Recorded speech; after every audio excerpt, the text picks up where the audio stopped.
There's been a lot of news in the fight world this week, and I just kind of wanted to go through it with you guys. So let's start with UFC 300, the card that just went on this last week. And this is one to remember.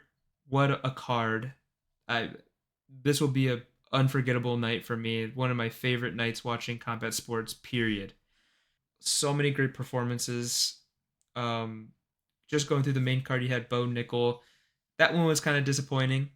He even said it himself. I mean, for a fight that was just supposed to be like a lamb to the slaughter, just like cannon fodder for Bo Nickel to just run through him. Cody actually didn't even do that bad, and I don't know, just given the circumstance, Bo did not look good, but Bo himself even said that wasn't a very good performance. So I guess we'll see what's in store for him. Hopefully, better competition.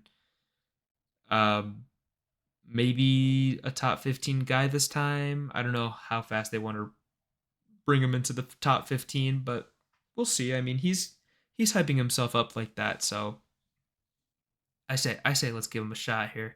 Or if you want him to really develop his skills, because he did not look great in this fight, so maybe we do slow roll him.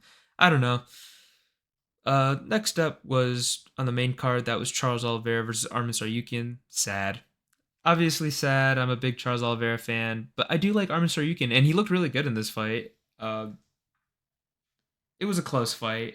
I can definitely see why people think Charles Oliveira should have got it because technically you're supposed to look at those submissions and be like, yeah, he was closer to stopping the fight. But I don't really know how close that Darce was to going in to actually finishing the fight.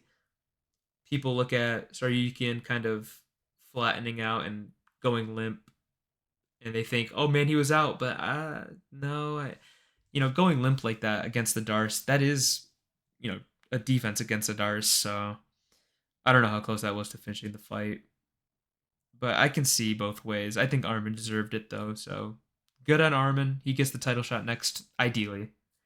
That will be awesome. Can't wait for that. For Charles, I don't even know what you do with him right now, but he's still elite. He's still an elite fighter. He showed some great things. Both of these guys. It was a very technical fight. Uh, on the ground, it was really fun to watch. He can still compete. He can still fight these guys. I mean, he is one of the guys, one of the top dogs. So I don't know what you do with him just yet, but I think a title run in Charles Oliveira's future, I think it's still possible. It's going to be harder now, but I think it's still possible. The next fight, I don't even know what I can say. Everyone has already said it. Justin Gaethje versus Max Holloway. This is going to be one of the best fights of all time, I think. Like as we look on in the history of MMA and UFC or whatever, this will be seen as one of the best fights ever. So much fun, from beginning to end. The finish was remarkable. I mean, I don't even know. It was absolute cinema. What a game plan for Max Holloway too. I mean, Justin Gaethje, he definitely did have a game plan for Max. He was throwing the leg kicks a lot, and Justin Gaethje throws his leg kicks, but he was throwing them a lot more often in this, which makes sense because Max Holloway has not been known to check the leg kick. He's made it clear he would rather just eat them than try to check it. And Justin Gaethje is definitely going to be one of the more probably the most powerful leg kicker Max has had to face. So yeah, just spam those leg kicks. That makes sense. And Justin Gaethje had some other things too, but for the most part, he was just fighting like Justin Gaethje. Max clearly had a game plan. He was feinting the jab and throwing those uppercuts because Justin Gaethje does like to duck down. And Max Holloway is also punishing Justin Gaethje's linear movement with the spinning body kick, something that Max has done for forever, against the cage, and sometimes he can land it while pushing the opponent backwards. He caught Justin Gaethje coming in actually in the first round, which is the shot that broke his nose, I believe, when Justin Gaethje ducked down into it. Just beautiful, beautiful timing. Max's uppercut was doing wonders for him because Justin Gaethje was ducking down as he does. Max was quicker, clearly. We should have known that coming in, but yeah, he looks a lot quicker than Gaethje in this fight. And yeah, and then that finish where Max just points at the ground. I mean, that is unforgettable. And that is just exactly to a T who Max Holloway is and who Justin Gaethje is, because Justin Gaethje did not think for a second when Max Holloway pointed at the ground. He goes, "Yeah, we're swinging here. We are absolutely swinging," and it was a finish to remember, a fight to remember, and I will probably watch it a million times in my lifetime. Truly unforgettable. I loved it. Zhang Wei Li versus Yan Xiaonan was a little more forgettable to me, but I don't know. It it was kind of funny because the fight should have ended in the first round. She was obviously unconscious after that submission attempt. I don't even know if you can call it an attempt. It was just a straight submission. She was out. You could see her seize and then wake up after Wei Li let go. So she should not have continued there. And then I think it was the second round where Wei Li just started wailing on her, and the ref just let it go. I mean, Jan showed that she's tough, but I said it in my video that I just don't think she's that good, and she kind of showed it. I mean, there were some knockdowns, but those were all off balance knockdowns, and Wei Li really did dominate this fight. And Wei Li didn't even look that great in this fight, not as good as she's looked before, but still made it pretty decisive. I think what wasn't it like 49-45 scorecards, something like that. Clear victory for Wei Li. Main event time: Alex Pereira versus Jamal Hill. Alex Pereira. If Max Holloway didn't do what he did, which was unbelievable, Alex Pereira's performance would have stole the show on any given night. What, 2 or 3 minutes into the fight, left hook KO. This guy, what can this guy not do with that left hook, dude? Just winning titles left and right just off the left hook. You could see they were both kind of battling for the outside foot position because it was orthodox versus southpaw. I predicted in the video that Alex Pereira would be chopping the leg with the lead leg kick. It looked pretty powerful too. That lead leg kick, he can generate power from any attack, it seems. And yeah, that finish where Jamal Hill kicks Alex Pereira in the cup. Herb Dean comes to step in, and then Alex Pereira just puts his hand out. Goes, nah, watch this. Boom, left hook, puts him out. Couple ground and pound shots, finishes the fight. I mean, that was extremely smart. If you really think about it from Alex Pereira, that's extremely smart. Because Jamal Hill probably thought in that moment, yeah, I just kicked him in the cup. We're gonna take a little break. He's gonna have to recover from the nut shot, and then we go back into it. But no, Alex Pereira, like, he never took his eyes off Jamal Hill and never took a step back. The pressure was on. Even when Herb Dean was coming in to stop the fight, Alex Pereira just put his hand out, did not move an inch backwards, kept the pressure on Jamal Hill, and then Jamal Hill thinking that, yeah, we're probably going to have to take a break here. No, he has to fight immediately after, and not even 5 seconds, maybe 5 seconds after, left hook. As Jamal Hill is throwing a left straight, but every time Jamal Hill throws that left straight, that right hand is way down, and that's been a tendency from him for a while. So it was eventually going to happen. It was inevitable that Alex Pereira was going to exploit that tendency that Jamal Hill has. All right, that was UFC 300. I mean, there was obviously so much more with the prelims and stuff. It was great from top to bottom. Not really that many duds except for Aljo, which I didn't even think was that bad. It was still a decent fight. It's just, and we're all gonna blame Aljo like it wasn't Calvin Cater that was literally doing nothing for the most part. It was a fine fight. Whatever. It was an amazing card from top to bottom. And yep, now it sucks that we're gonna get a lot of mid UFC cards for the next couple weeks, and UFC 301 doesn't look great right now. Who knows? Alex Pereira has been talking about getting on that card. That'd make it a lot better. But as of right now, yeah, we're gonna have to wait a while for a good card. Actually, let's talk about the next good UFC card right now, which will be UFC 302 on June 1st. Yes, June 1st, UFC 302, headlined by Islam Makhachev versus Dustin Poirier. Big fight here. Dustin Poirier obviously doesn't deserve this title shot, but he is the opposite of a victim of circumstance. He's like very much has I don't know what the opposite of it. You know what I mean? He every lightweight that's in front of him was booked. You had Gaethje booked, fought Holloway. Oliveira booked, fought Armin. I don't even know who number 3 is, or was. It doesn't matter really. I'm trying to think though. Who would it have been? I guess now he's number 4 because Armin's number 1. So it's what Gaethje. It's Gaethje, Oliveira, and Armin. Yeah, they're all booked. They all just fought. So Dustin Poirier was like, "Yep, let me slide in because Islam Makhachev needs a fight, I guess." So they gave it to him. Um, yep, Islam Makhachev's gonna be very favored in this one, obviously, but can't count Poirier out. I mean, he didn't look great against Benoit Saint Denis, and he was getting taken down all the time. But maybe Poirier just stops throwing up the guillotine.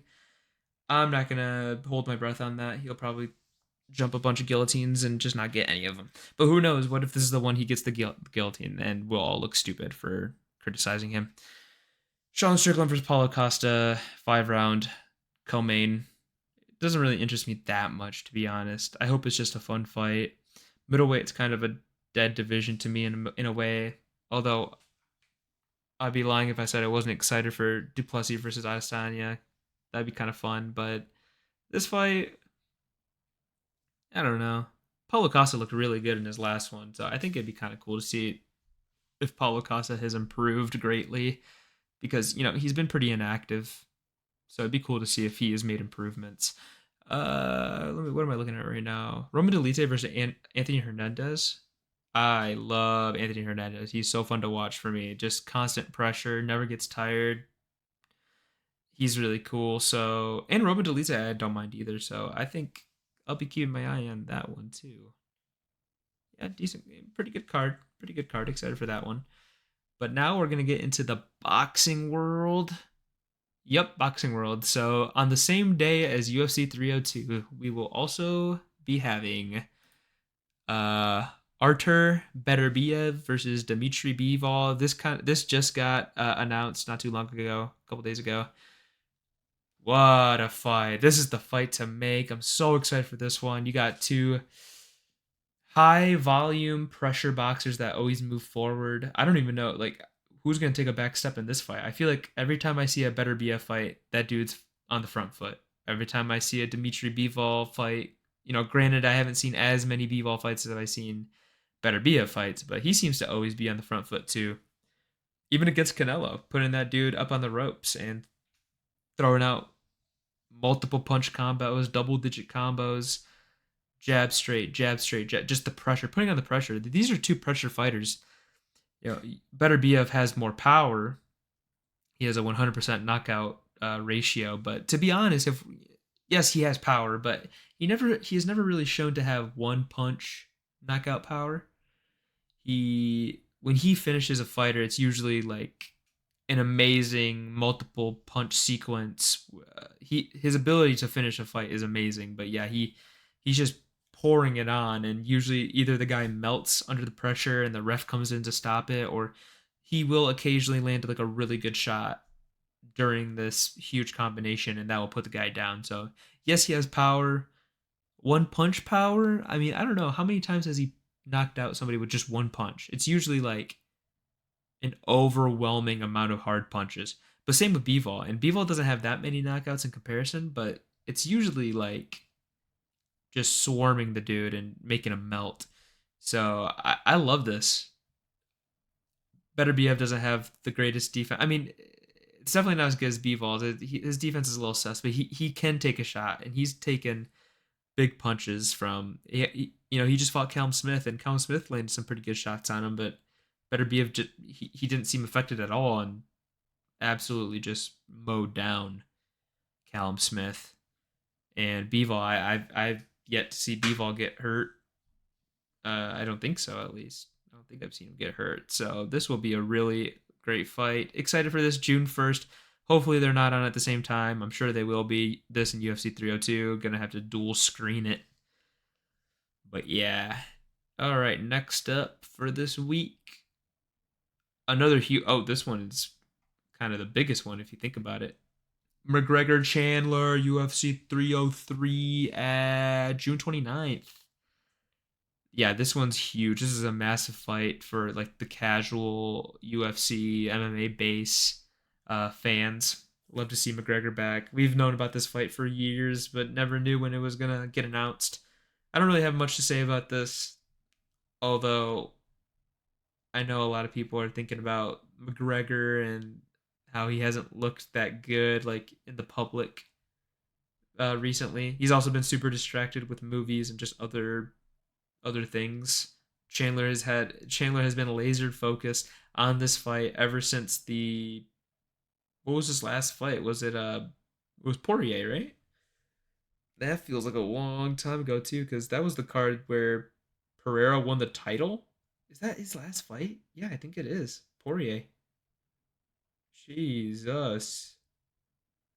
So yeah, he's been inactive. Not as inactive as Connor though. These are two pretty inactive guys. But Chandler's just been training for this fight, dead set on this fight. Connor's just been doing other things. So I think you got to favor Chandler. He definitely has more preparation going into this fight. Also, Connor's coming off a huge leg injury. I know that was years ago, but stuff like that, who knows if he can ever come back from that. So early prediction is Chandler. And the last thing I'm going to talk about today is this fight that's happening this Saturday, April 20th, Haney versus Garcia. I just kind of wanted to throw this in here because it is a big fight and it is in the news. They just had another press conference, I think, and the whole thing is the whole kind of talk around this fight is the Ryan Garcia situation where he's just kind of been wilding out. I guess I don't know much about it, but yeah, he's been doing weird stuff in the media. People are thinking like drug use and that people are manipulating him behind the scenes. And yeah, it does not look good for Ryan Garcia. Also, even if there even if all this stuff was not happening and it was just a normal Ryan Garcia versus Devin Haney fight, I would obviously favor Haney. He is a masterclass boxer, fast, great defense, amazing jab, a bit of a snoozer.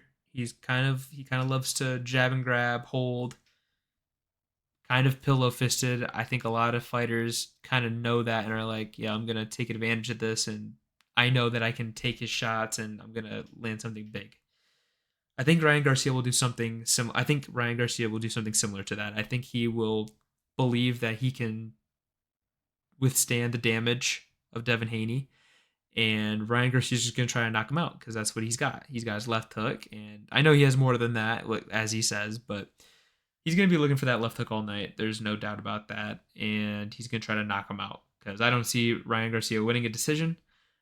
I don't see Ryan Garcia winning, but you never know. He could win. He has the ability to win, that's for sure. He's definitely not like a lost cause. I could see a knockout. We've seen Devin Haney get hurt a little bit, but we've really never seen him take too much damage in a fight or really get hit that hard. So I'm gonna go Devin Haney. Obviously, I'm thinking decision. I don't even know when's the last time he's knocked an opponent out. And if Ryan Garcia were to win this fight, I would assume it'd be a knockout. But yeah, I think that's all I got for us today. There was just a lot of news kind of pouring out this week, so I really wanted to talk about it. And yeah, that's it. Thank you guys for watching.